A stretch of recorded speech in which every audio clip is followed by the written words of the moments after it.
3 cold cases finally solved in 2023. People love mysteries. Thanks to scientific instruments that did not exist at the time of the incident, researchers have found solutions to many unsolved mysteries. You're going to watch this video on our channel, Just Scary, so there's no doubt you're going to enjoy this throughout. But don't forget to keep on the notifications to stay updated with every new thing we post. And then subscribe. Somerton Man's true identity is revealed. The discovery of the body of an unidentified man who fell from a water wall near Adelaide in 1948 has puzzled amateurs and professional sleuths alike for years. Australia's most famous cold case, the 74-year-old mystery, is the identity and appearance of the man Somerton, whose body was found on an Adelaide beach in 1948. The man Somerton's face is finally shown live for the first time.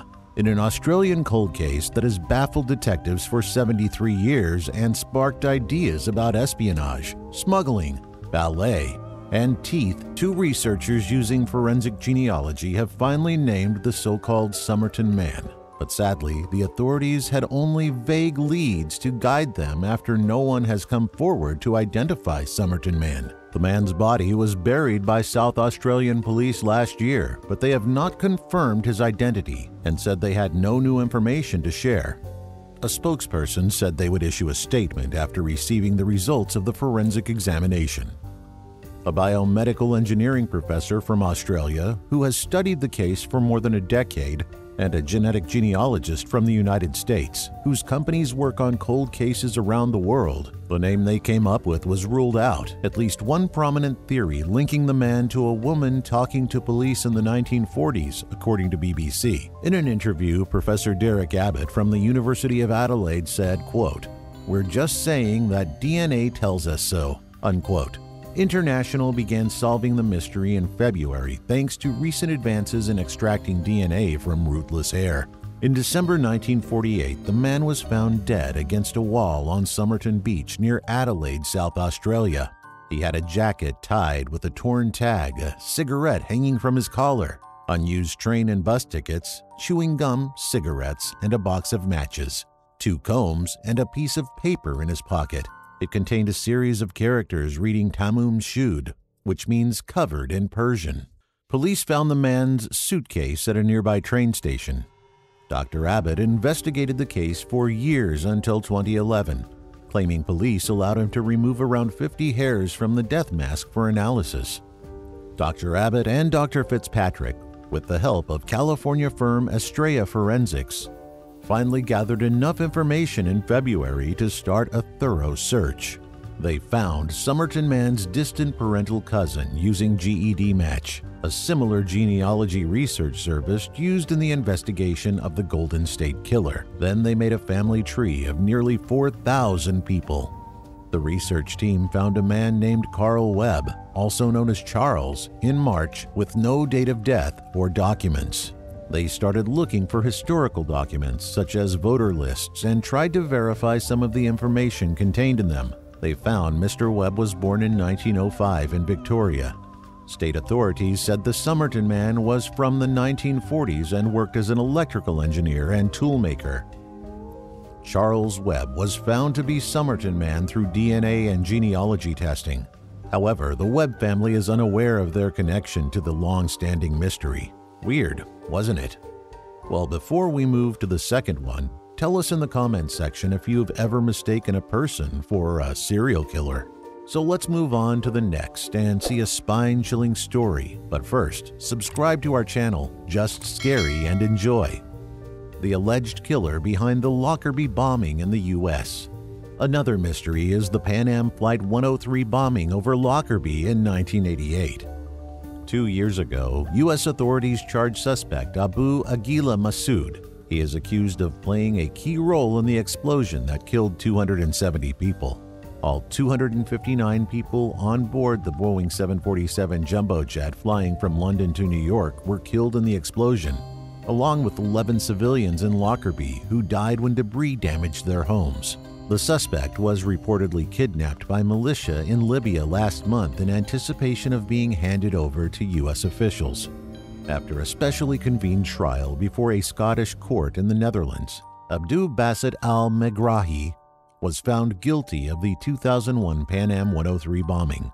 Megrahi was sentenced to life imprisonment, but the Scottish government released him in 2009 after learning of cancer. According to the BBC, he died in 2012.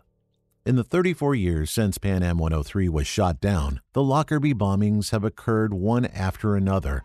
The prospect of a first Lockerbie trial, let alone a second, seemed highly unlikely, until Nelson Mandela brokered a deal that saw the two Libyan suspects turned over to a Scottish court in the Netherlands. One of them was convicted of blowing up the plane, but prosecutors have always believed that Abdul Basit al-Megrahi was working with others.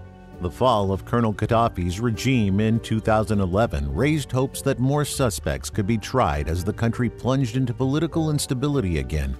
In 2020, U.S. Attorney General William Barr announced charges against Abu Agila Massoud, and behind-the-scenes prosecutors from the Crown's Office, detectives from Scotland Police, and their American counterparts continue to work the case.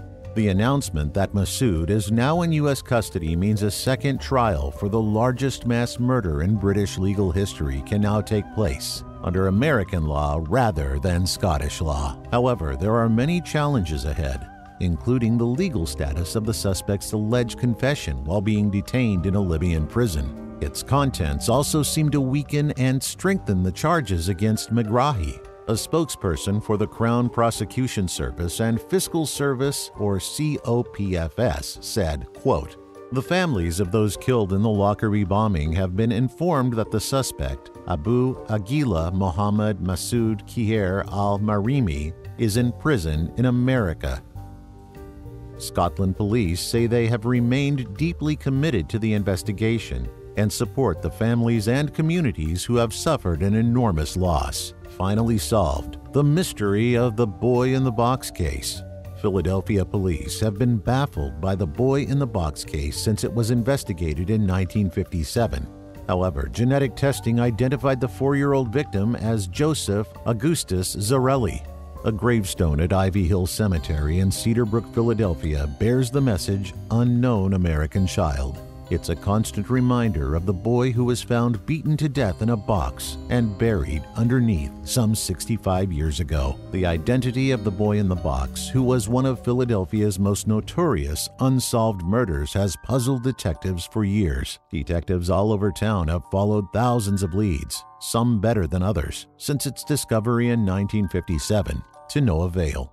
But the boy in the box already has a name, thanks to a genetic pedigree and some traditional detective work. He was finally identified as Joseph August Zarelli in 2022 and was 4 when he died. A student at LaSalle College first noticed the boy in the box on February 23, 1957.